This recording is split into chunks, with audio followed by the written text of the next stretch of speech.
శ్రీకాకుళం జిల్లాలో అటల్ మోడీ సువర్ణ పాలన యాత్ర కార్యక్రమం శుక్రవారం ప్రారంభమైంది. ఈ కార్యక్రమానికి బీజేపీ జాతీయ నాయకుడు మాధవ్ ముఖ్య అతిథిగా పాల్గొన్నారు. కేంద్ర ప్రభుత్వం అభివృద్ధి సంక్షేమ పథకాలను ప్రజలకు వివరించడమే ఈ యాత్ర ప్రధాన లక్ష్యమని నిర్వాహకులు తెలిపారు. ఈ కార్యక్రమంలో శ్రీకాకుళం జిల్లా ఎమ్మెల్యేలు, బీజేపీ పార్టీ నాయకులు, కార్యకర్తలు పెద్ద సంఖ్యలో పాల్గొన్నారు.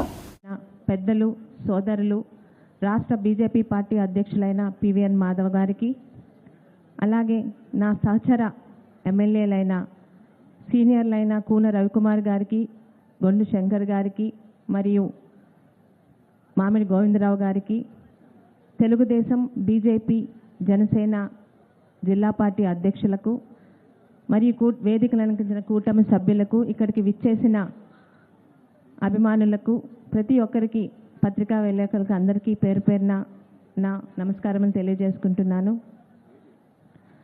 అటల్ బిహారీ వాజ్పేయి గారు పార్టీలతో సంబంధం లేకుండా మొట్టమొదటి కాంగ్రెసేతర ప్రధానమంత్రిగా,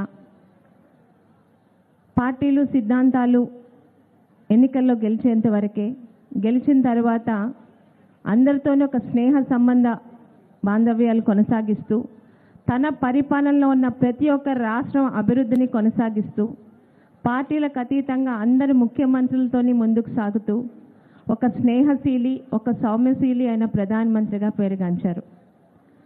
రాజకీయాలతో పరిచయం లేని వారికి కూడా వాజ్పేయి గారు అనగానే సౌమ్యులు, చాలా సహృదయులు, చాలా సింపుల్గా ఉండే ఒక వ్యక్తిగానే పరిచయం.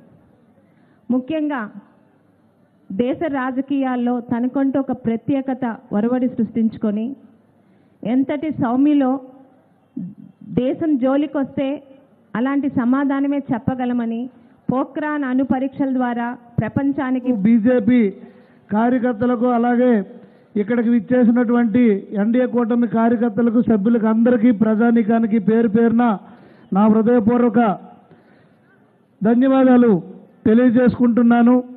ఈరోజు మన శ్రీకాకుళం గడ్డపై భారతరత్న అటల్ బిహారీ వాజ్పేయి గారి విగ్రహావిష్కరణ మరియు అటల్ మోదీ సుపరిపాలన యాత్ర నిర్వహించుకోవడం మనందరికీ గర్వకారణం. అటల్జీ గురించి మనం ఎప్పుడు పలికిన మనకు ముందుగా గుర్తొచ్చేది స్వర్ణ చతుర్భుజి, గోల్డెన్ క్వాడ్రిలేటరల్. దాంట్లో భాగంగా మనకి కోల్కతా టు చెన్నై ఈరోజు 4 లేన్ అయ్యి మన జిల్లా అభివృద్ధి ఎంతో జరిగిందంటే అదే ముఖ్య కారణంగా మనం అందరం గుర్తుంచుకోవాల్సిన విషయం. నేడు ఈ రహదారులే దేశ ప్రగతికి బాటలు వేశారనేది ఇది సత్యం. మనం అందరం ఒకసారి గుర్తు చేసుకోవాల్సిన సమయం. ప్రధానమంత్రి గ్రామ సడక్ యోజన ద్వారా మారుమూల గ్రామాలకు, ప్రధాన రహదారులకు అనుసంధానంలోకి తెచ్చిన గొప్ప దార్శనికుడు ఆయన. అటల్ సంకల్పం, మోదీ సిద్ధాంతం. అటల్జీ వేసిన పునాదులపై నేడు గౌరవనీయ ప్రధానమంత్రి నరేంద్ర మోడీ గారు ఆధునిక భారతదేశాన్ని నిర్మిస్తున్నారు. డిజిటల్ ఇండియా, ఆయుష్మాన్ భారత్ మరియు ప్రతి ఇంటికి కుళాయి, హర్ ఘర్ జల్ పేరుతో జల్ జీవన్ మిషన్ తీసుకొచ్చి ఒక దేశవ్యాప్తంగా ఒక బృహత్తమైన పథకాలు అటల్జీ కలలు గన్న సుపరిపాలనకు నిదర్శనమని ఈ సందర్భంగా తెలియజేస్తున్నాను.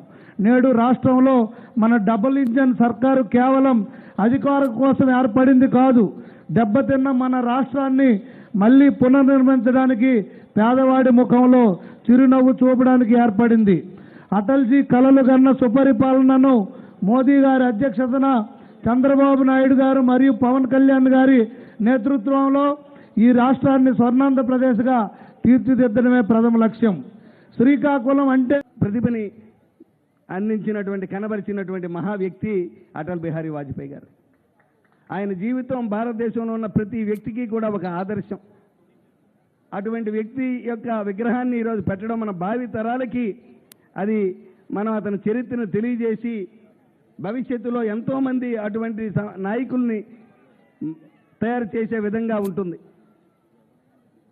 ఒక సామాన్య వ్యక్తి భారత ప్రధానమంత్రి స్థాయికి చేరుకొని ఎన్నోసార్లు పార్లమెంట్ సభ్యులుగా, రాజ్యసభ సభ్యులుగా ఉంటూ ప్రతిపక్షంలో కానీ అధికార పక్షంలో ఉన్న ఎప్పుడు దేశ ప్రయోజనాలకి, దేశానికి ఏది చేస్తే మంచిదవుతుందనే దాని మీదే ఆయన దృష్టి కేంద్రీకరించి జనసంఘ పార్టీని స్థాపించి తర్వాత భారతీయ జనతా పార్టీని స్థాపించి 1996లో మొదటిసారి ప్రధానమంత్రి అయ్యే అవకాశం వస్తే కేవలం 13 రోజులు మాత్రమే ప్రధానిగా ఉండి అందరూ అప్పుడు పెద్దలు చెప్పారంట, మీరు ఇంకొక ఓటు కానీ కొనుక్కుంటే లేదా తెచ్చుకోగలిగితే మీరు ప్రధానమంత్రిగా కొనసాగుతారంటే తిరస్కరించి అటువంటి తప్పుడు పని చేయకూడదు ప్రజాస్వామ్యంలో అని చెప్పి 13 రోజులకే రిజైన్ చేసి మళ్ళీ 98లో మళ్ళీ 13 నెలల పాటు ప్రధానమంత్రిగా ఉండి మళ్ళీ 1999లో పూర్తి మెజారిటీతో 5 సంవత్సరాల పాటు 2004 వరకు కూడా ప్రధానమంత్రిగా ఉండి సుపరిపాలన అంటే ఏటో, ప్రజాస్వామ్యంలో సుపరిపాలన అంటే ఏటో తెలియజేసినటువంటి మహోన్నతమైన వ్యక్తి అటల్ బిహారీ వాజ్పేయి గారు. ధర్మం అంటే మొదటగా గుర్తొచ్చేది శ్రీరాముడు పేరు చెప్తే ధర్మం గుర్తొస్తుంది. అలాగే అటల్ బిహారీ వాజ్పేయి గారి పేరు చెప్తే భారత రత్న అవార్డు గ్రహీత మాజీ ప్రధానమంత్రి అటల్ బిహారీ గారి ప్రస్థానం మన భారతదేశ రాజకీయ చరిత్రలో అపూర్వమైనటువంటి వ్యక్తిత్వం కలిగినటువంటి వ్యక్తి. అటువంటి వ్యక్తి ఈరోజు బహుశా ఈ శ్రీకాకుళం జిల్లాలో మొట్టమొదటిసారిగా అటల్ బిహారీ వాజ్పేయి గారి విగ్రహాన్ని ఆవిష్కరించేటటువంటి కార్యక్రమం ఏర్పాటు చేసినటువంటి పివిఎన్ మాధవ్ గారికి నేను మనస్ఫూర్తిగా, భారతీయ జనతా పార్టీ రాష్ట్ర అధ్యక్షులైనటువంటి మాధవ్ గారికి నేను మనస్ఫూర్తిగా అభినందిస్తున్నాను. ఎందుకంటే అటువంటి మహానుభావుడిని స్మరించుకునేటటువంటి అవకాశం, అటువంటి మహనీయులు ఈ దేశం కోసం చేసినటువంటి త్యాగం ఒక్కసారి మనం అందరం కూడా స్మరించుకునే అవకాశం కల్పించినటువంటిది ఈ కార్యక్రమం. ఆనాడు ఈ భారతదేశంలోనే రాజకీయాల్లో ఆయనకు ఉన్నటువంటిది రాజకీయ నిర్ణయాల్లో కఠినత్వం, ఆయన పాలనలో దృఢత్వం, ఆయన మానవ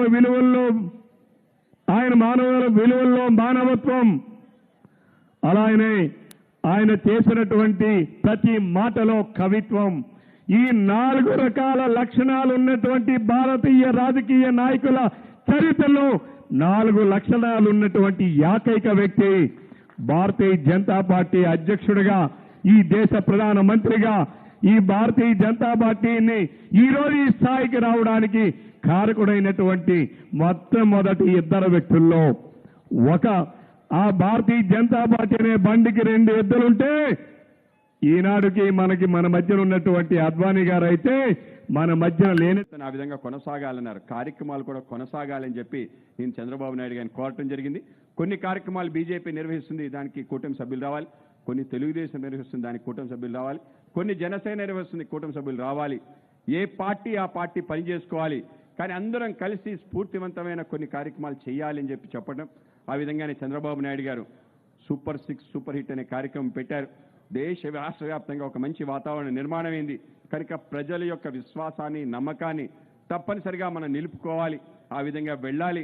సుపరిపాలన ఏ విధంగా చేయాలి అంటే తెలుసుకోవాలి. కనుక ఆ విధంగా తెలుసుకోవడానికి మళ్ళీ మనకి ప్రేరణ, స్ఫూర్తి కలిగించే వ్యక్తి అటల్ బిహారీ వాజ్పేయి.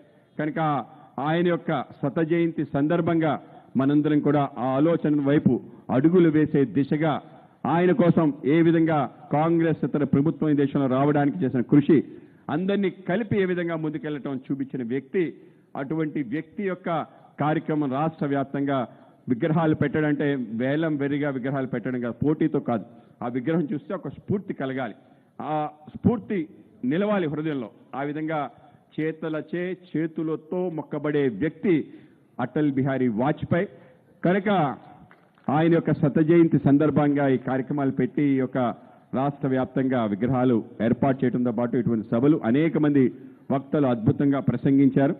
కనుక ఈ యొక్క ఆలోచన మనం తప్పనిసరిగా ముందుకు తీసుకెళ్ళాం. అందరం కూడా నేటి తరం కూడా ఆ తరం కూడా ఆలోచన చేయాలి. 10 సార్లు లోక్సభకి, 2 సార్లు రాజ్యసభకి, సుమారు 60 సంవత్సరాలు పార్లమెంట్లో ఉన్నాడు. ఆయన 1947లో ప్రారంభించాడు ప్రస్థానం. 70 సంవత్సరాల సామాజిక జీవితం. ఇంత సుదీర్ఘకాలం పనిచేసిన వ్యక్తి మీద ఒక్కటంటే ఒక్క అవినీతి ఆరోపణ, ఒక్కటంటే ఒక్కటి మచ్చ లేకుండా నిష్కలంక చరిత్రుడు అటల్ బిహారీ వాజ్పేయి గారు. కనుకనే మనందరం కూడా తప్పనిసరిగా ఆయనకి ఘన నివాళి అర్పించే విధంగా ముందుకు రావాలని చెప్పి ఈ యొక్క కార్యక్రమంలో వింటున్న మీ అందరికీ కూడా పేరు పేరున ధన్యవాదాలు. సమయాతీతం అయినా కూడా మీ అందరూ ఉన్నారు కనుక మీ అందరికీ ధన్యవాదాలు తెలియజేస్తూ, భోజనం చేస్తున్న మిగతా కార్యకర్తలందరికీ, ప్రజలందరికీ కూడా ధన్యవాదాలు తెలియజేస్తూ, భారత్ మాతాకి మాతరం మాతరం, జోహార్ అటల్ బిహారీ వాజ్పేయి, జోహార్ అటల్ బిహారీ వాజ్పేయి. ఇప్పుడు మనం విగ్రహ ఆవిష్కరణకి వెళ్తాం. సో విగ్రహ ఆవిష్కరణకి మన పెద్దలు అచ్చెన్నాయుడు గారు అలాగే సత్యకుమార్ యాదవ్ గారు ఇద్దరు